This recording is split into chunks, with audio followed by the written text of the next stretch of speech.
तर काँग्रेस नेते हिदायत पटेल हत्या प्रकरणी मोठी अपडेट हाती आलेली आहे। 3 फरार आरोपींपैकी एक असलेल्या राजू बोत्से याला नागपुरात अटक करण्यात आली आहे। राजू हाही अकोल्यातल्या काँग्रेसचाच नेता आहे।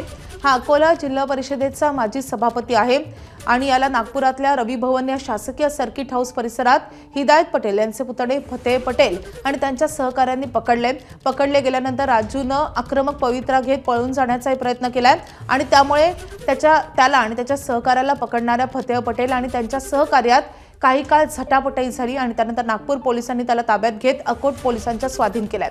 अकोटच्या मोहाळा गावात 6 जानेवारीला हिदायत पटेल यांची हत्या झाली होती।